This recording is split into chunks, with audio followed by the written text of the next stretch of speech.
मेरे प्यारे देशवासियों, नमस्कार, अभिनंदन, जय हिंद, वंदे मातरम।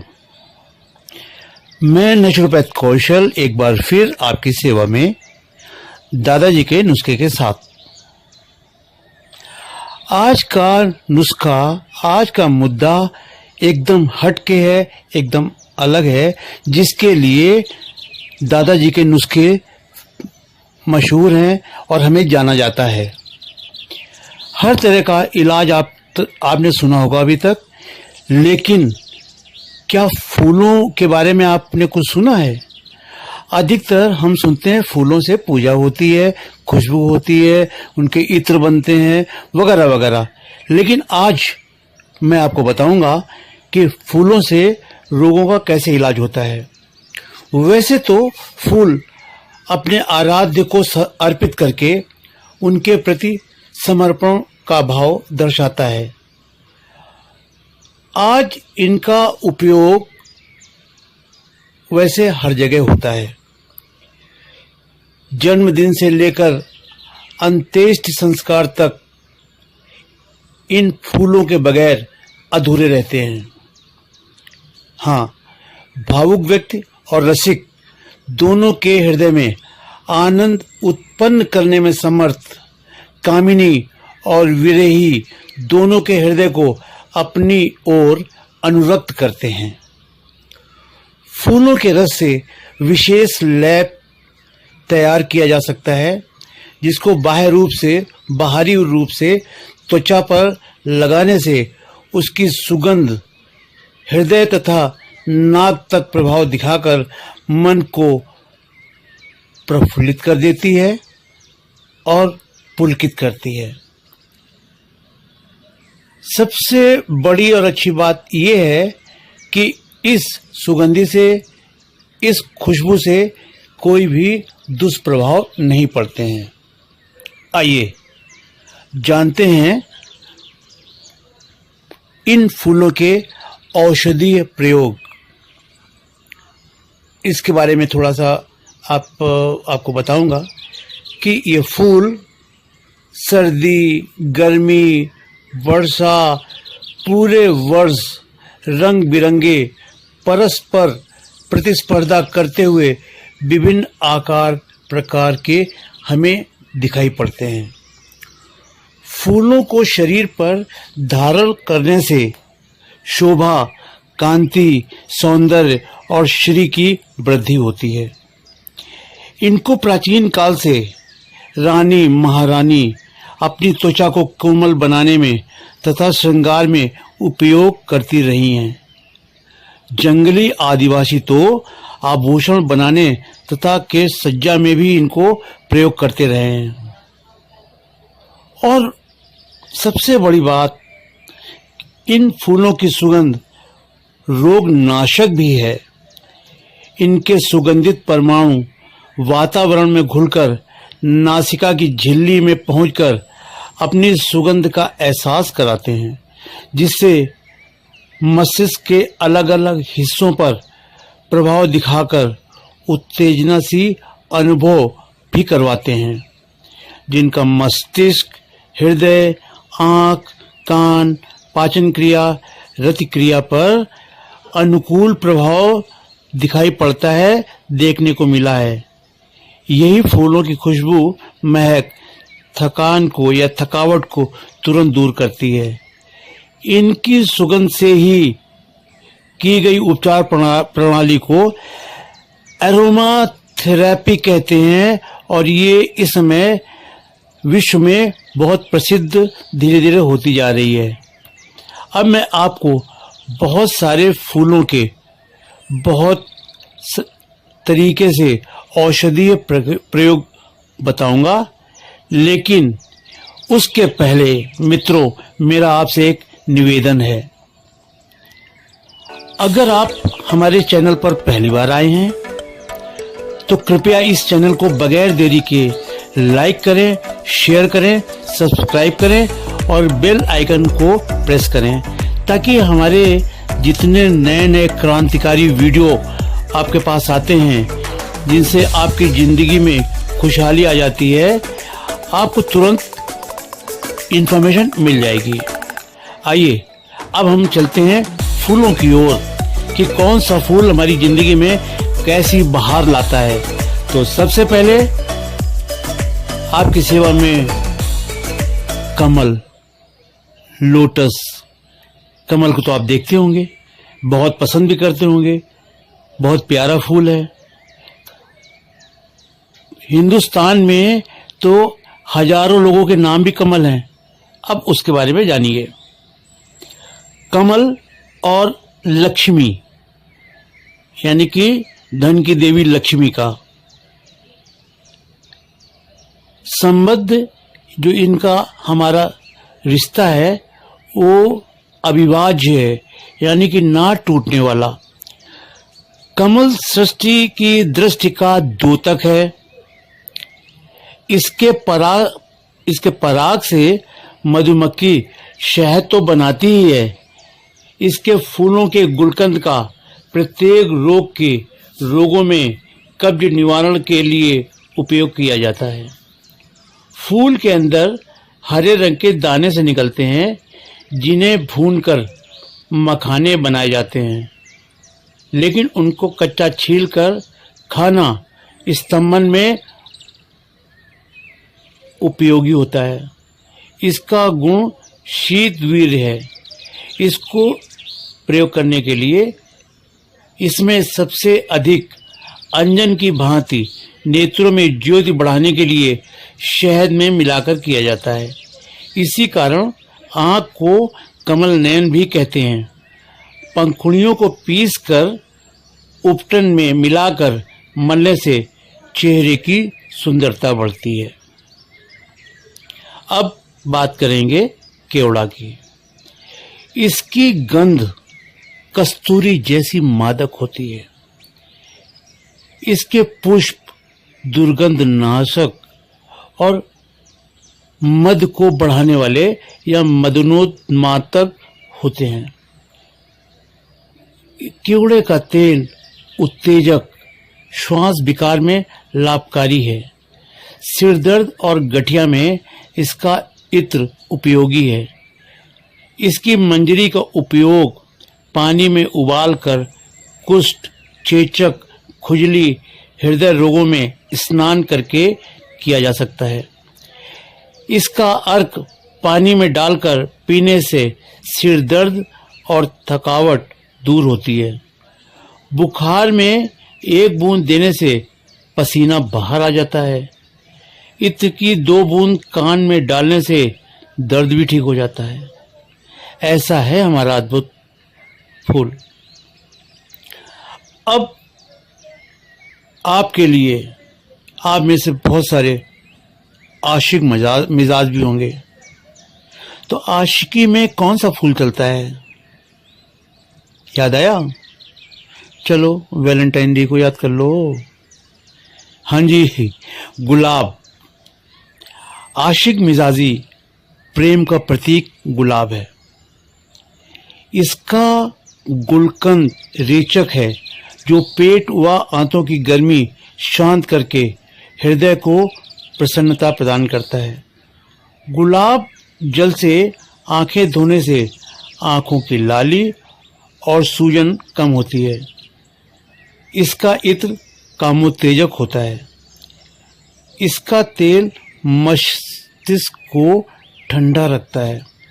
गुलाब का अर्क मिठाइयों में प्रयोग किया जाता है और गर्मी में इसका प्रयोग शीतवर्धक है। तो दोस्तों, अब अगला फूल चंपा। गाना सुना होगा, चंपा जाए चमेली जाए मैं कैसे रह जाऊंगी। वो नहीं, अब ये वो चंपा है जिससे आपके शरीर को ठीक करते हैं। चंपा के फूलों को पीसकर कुष्ठ रोग के घाव में लगाया जाता है। इसका अर्क रक्त के कृमि को नष्ट करता है। फूलों को सुखाकर चूर्ण खुजली में उपयोगी है। ज्वरहर, मूत्रल, नेत्र ज्योतिवर्धक तथा पुरुषों को रतिदायक उत्तेजना प्रदान करता है। कहावत है, आपको पता भी होगा, चंपा एक चमेली 100, अर्थात 100 चमेली पुष्पों के बराबर एक चंपा पुष्प होता है। अब एक अजीबोगरीब फूल का नाम बताऊंगा जो आप सुन करके कहेंगे, अरे ये फूल होता है क्या? हाँ जी, इसका नाम है हर मुंह की पसंद सौंफ। इसको हम बोलते हैं शतपुष्पा। सौंफ के फूलों को पानी में डालकर उबालें, साथ में एक बड़ी इलायची तथा कुछ पुदीना के पत्ते भी ले लें। बेहतर होगा कि अगर इसको मिट्टी के बर्तन में उबालें। पानी को ठंडा करके दांत निकलने वाले बच्चे या छोटे बच्चे जो गर्मी से पीड़ित हों, उनको एक एक चम्मच दिन में कई बार दें, तो उनको पेट में पीड़ा वगैरह शांति होगी और उनके दांत भी बड़ी आसानी से निकलेंगे। दोस्तों, अब अगला, उसके बारे में कुछ सुनाऊंगा। कुछ कहा जाता है कनक, धतूरा, बड़ा ही अद्भुत धतूरे का फल। ये मादक है लेकिन साथ में विषैला भी है।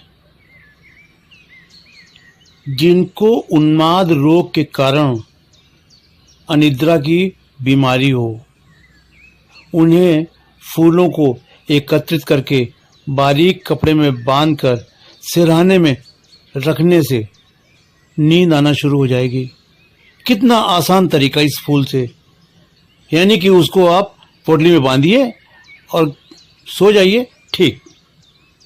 अब इसके बाद में फिर एक हर जगह प्रयोग होता है, वो फूल का नाम है गेंदा। मलेरिया के मच्छरों का प्रकोप सारे देश में है, लेकिन इनकी खेती यदि गंदे नालों और घर के आसपास की जाए तो इसकी गंध से मच्छर दूर भागते हैं। ये जंगली फूलों वाला पौधा है जो आसानी से एक बार बोने पर लग जाता है।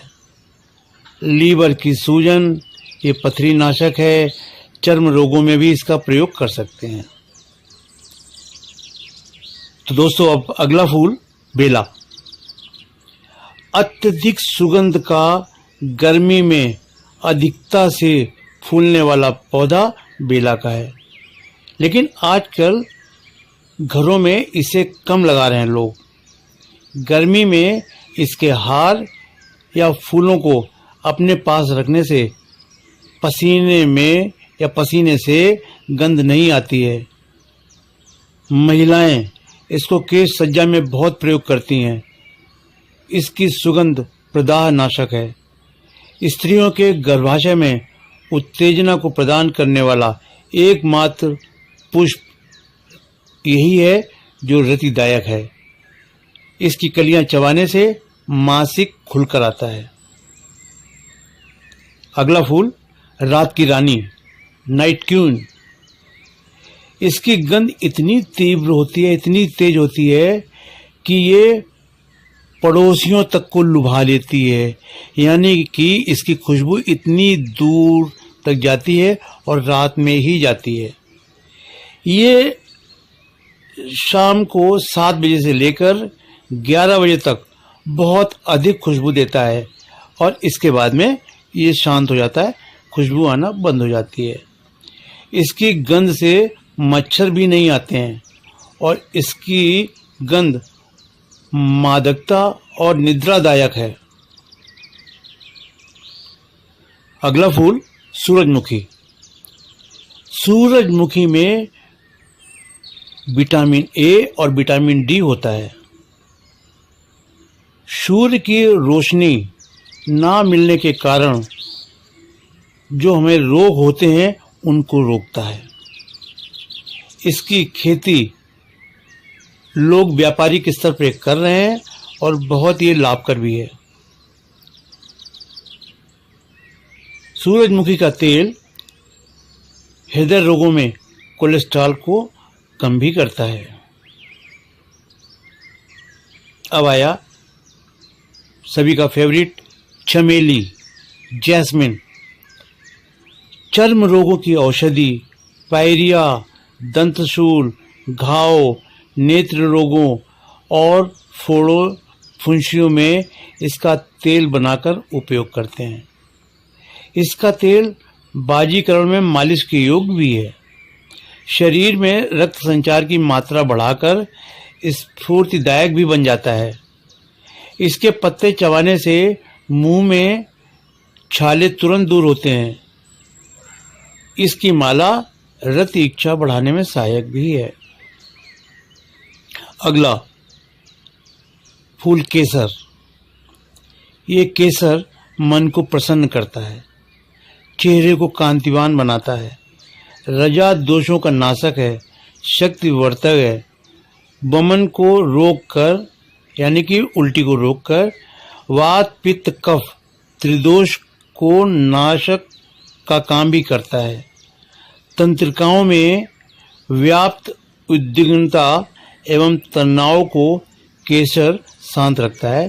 इसीलिए इसे प्रकृति प्रदत्त ट्रैंकुलाइजर भी कहा जाता है। ये काम तथा रति में उद्दीपन का कार्य करता है, अतः दूध या पान के साथ सेवन योग्य है। अगला अशोक। इसे मदन वृक्ष भी कहते हैं। इसके फूल, छाल, पत्तियों का स्त्रियों की औषधि में उपयोग किया जाता है। अशोक को क्यों ऐसे कहते हैं? अशोक का अर्थ है जिसको पाकर शोक ना रहे। छाल का आसो बनाकर पीने से स्त्रियों की अधिकांश बीमारियां ठीक हो जाती हैं, जैसे आपने सुना होगा अशोकारिष्ट वगैरह वगैरह। इतना अद्भुत। तो दोस्तों, अगला जिसे कहते हैं ढाक या पलाश। इसको अप्रतिम, मैचलेस, अद्भुत सौंदर्य का प्रतीक माना जाता है, क्योंकि इसके गुच्छेदार फूल बहुत दूर से ही आकर्षित करना शुरू कर देते हैं। इसी आकर्षण के कारण इसे वन की ज्योति भी कहा जाता है। इसका चूर्ण पेट के किसी भी प्रकार के कीड़ों को खत्म करने में सहायक है।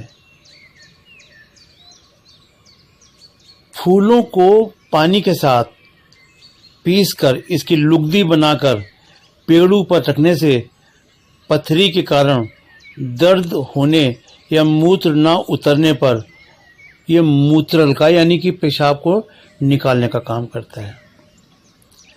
अगला फूल गुड़हल या जिसे जवा कहते हैं।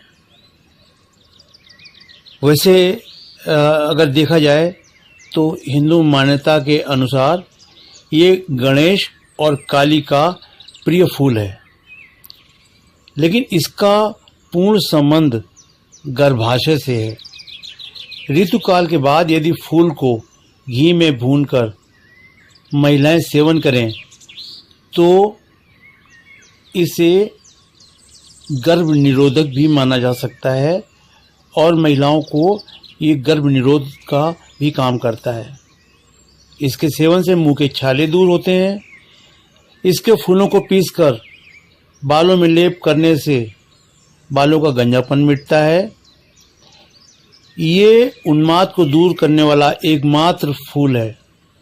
शीतवर्धक है, वाजीकारक है, रक्त शोधक है। सुजाग रोग में गुलकंद या शरबत बनाकर दिया जाता है। शरबत हृदय को फूल की भांति प्रफुल्लित करने वाला रुचिकर है। साथ में ये गाल ब्लैडर स्टोन का पत्थर भी निकालने में सक्षम है। गुड़हल की पत्तियों को पाउडर बना करके और रात को गुनगुने पानी साथ में लेने से गाल ब्लैडर की पित्ते की पथरियां भी निकलती हुई देखी गई हैं। अगला फूल शंख पुष्पी या विष्णुकांत। गर्मियों में इसकी पैदावार ज़्यादा होती है और ये लगभग घास की तरह है। फूल, पत्ते तथा डंठल तीनों को उखाड़कर पीसकर पानी में मिलाकर छान लेना चाहिए। फिर इसमें शहद या मिश्री मिलाकर पीने से शाम तक मस्तिष्क में ताजगी रहती है, यानी कि गर्मियों में भी सुबह से लेकर शाम तक। कार्यालयों में बैठकर काम करने पर सुस्ती नहीं आएगी और इसका सेवन विद्यार्थियों को, स्कूल जाने वाले बच्चों को जरूर करना चाहिए।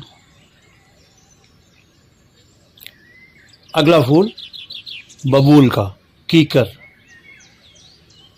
बबूल के फूलों को पीसकर सिर में लगाने से सिर दर्द गायब हो जाता है। इसका लेप दाद और एक्जिमा पर लगाने से चर्म रोग दूर होते हैं।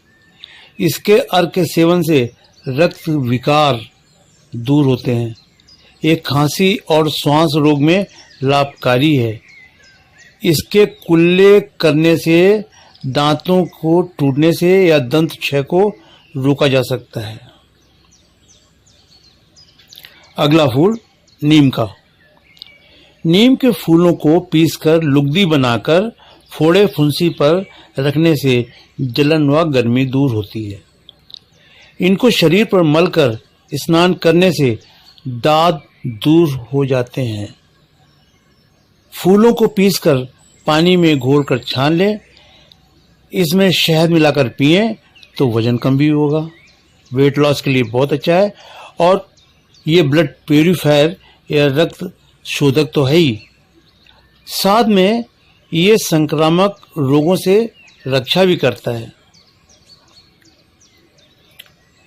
हमारी अगली पेशकश लौंग। लौंग से आमाशय और आंतों में रहने वाले उन सूक्ष्म कीटाणुओं को भी नष्ट कर सकते हैं जिनके कारण मनुष्य का पेट फूल रहा हो या फूलता हो।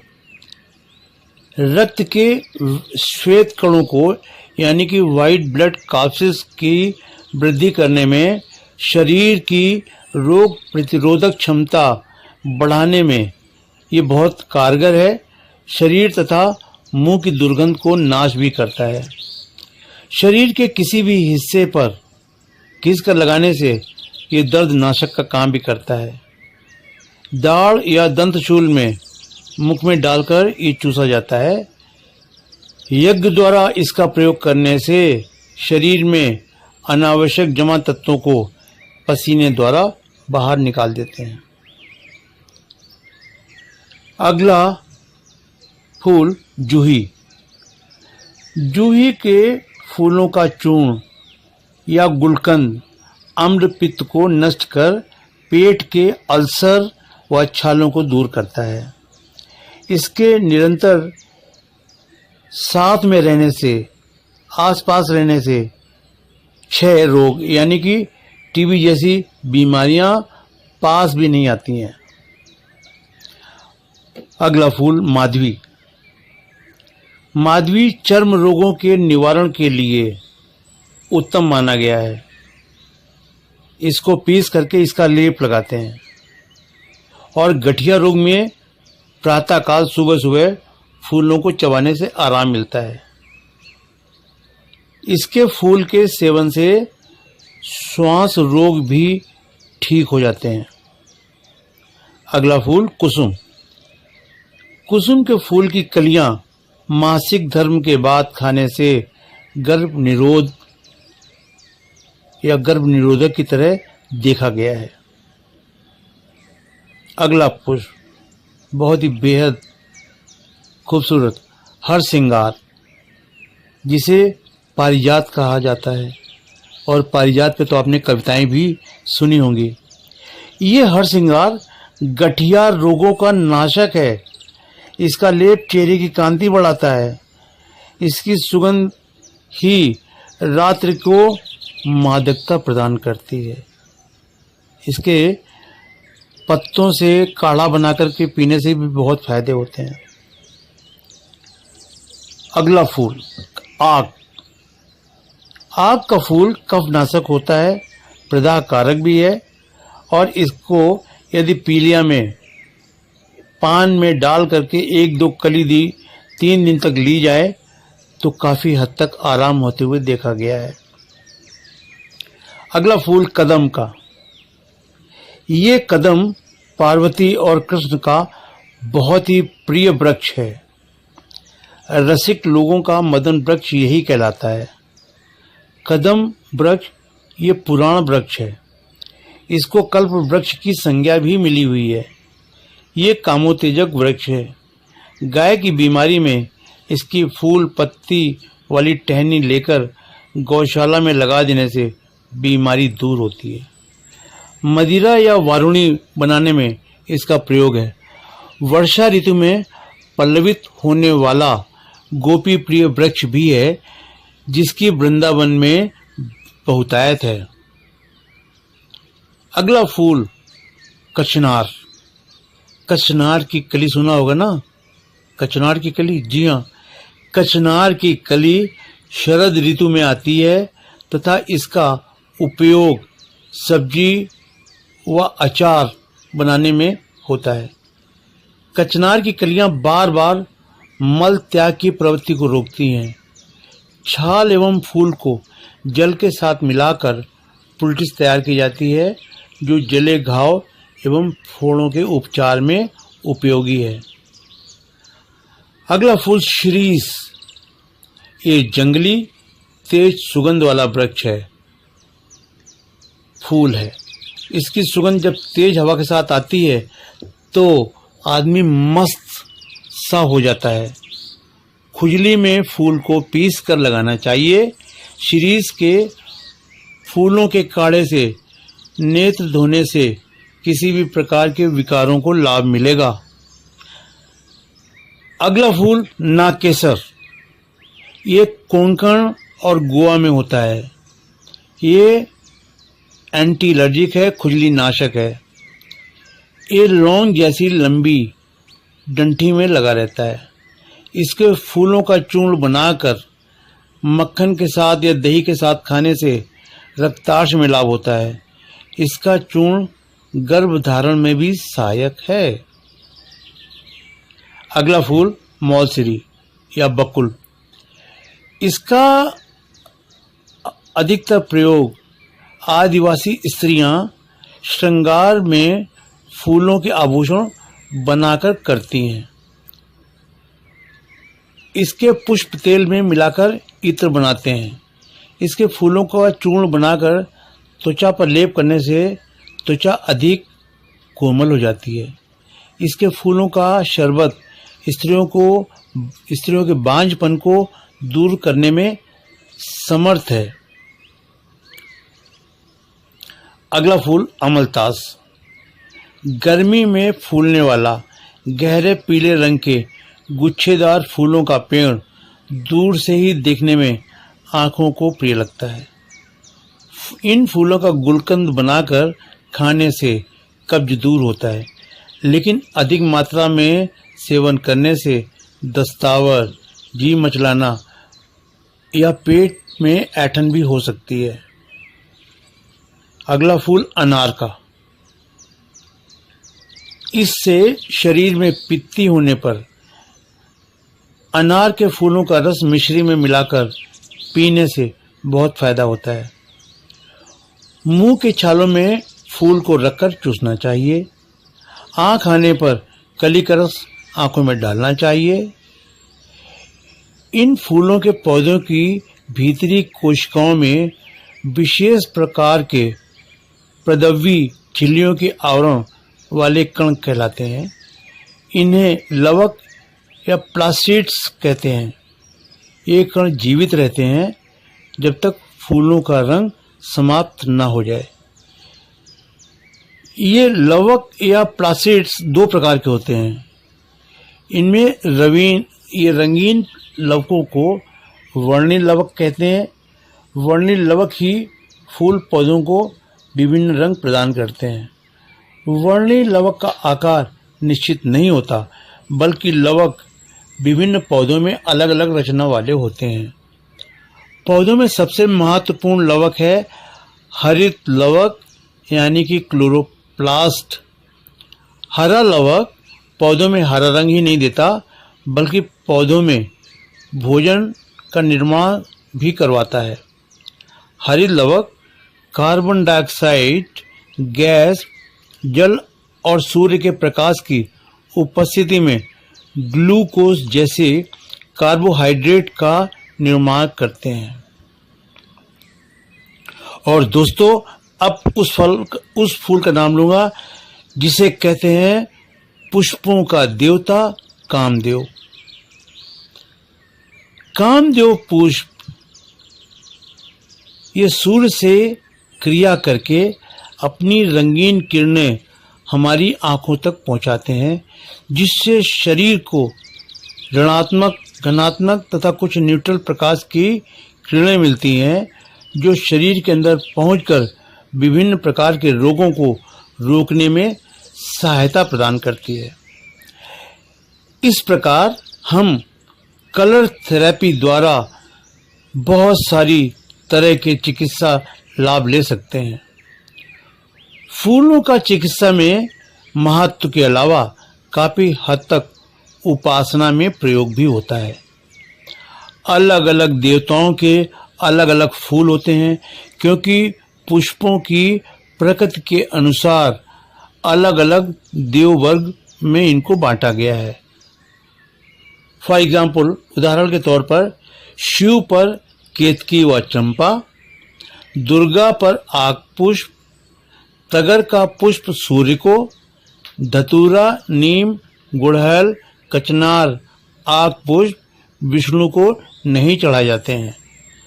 इसी प्रकार तांत्रिक ग्रंथों में देवता और पुष्पों की एक लंबी सूची है। पुष्पों के प्रमुख देवता कामदेव हैं। उपासना के लिए प्रत्येक माह के अलग अलग फूल होते हैं। दोपहर को स्नान के बाद फूल नहीं तोड़े जाते हैं। फूलों को तोड़कर मिट्टी के बर्तन में हमें कभी नहीं रखना चाहिए, क्योंकि गंध को पृथ्वी तत्व तुरंत सोख लेती है। फूलों की चमक या तेल तत्व को धातु अग्नि तत्व ग्रहण कर लेती है, लेकिन इनके लिए प्लास्टिक या बांस की टोकरी सबसे ज्यादा उपयोगी है। इन फूलों को या पुष्पों को धोकर भी नहीं चढ़ाया जाता है। सिद्धांत निर्णय सिंधु में कहा गया है कि किसी देवता की उपासना में उसके नाम के प्रथम अक्षर से मिलते जुलते पुष्प तथा औषधि का प्रयोग मंत्र तथा देवता की सिद्धि के लिए करना चाहिए। फूलों को पीसकर लेप व गंध बनाकर देवता तथा स्वयं को भी लगाया जा सकता है। पुष्पों का सार मधु होता है। मधु विद्या से संबंधित उपनिषद बृहदारण्यक है। पुष्पों के पराग को केसर कहते हैं। केसर पुष्पों का सबसे अधिक मदकारक है, जो भौरों को अत्यंत प्रिय होता है। पुष्पों को वाष्पीकृत करके इसका इत्र निकाला जाता है, जिसका प्रयोग बेहोशी को दूर करने में सहायक है। तो दोस्तों, मुझे उम्मीद है कि आपको इतने सारे फूलों के बारे में बताकर आपको बहुत ही आनंद की अनुभूति हुई होगी, और मुझे अब भरोसा है कि आपको इतनी बड़ी जानकारी देकर के आपको खुशी भी मिली होगी। तो दोस्तों, आज इन फूलों के साथ आपको प्रेम भरा नमस्कार, आभार, जय हिंद, वंदे मातरम। नेचुरोपैथ कौशल दादाजी के नुस्खे के साथ।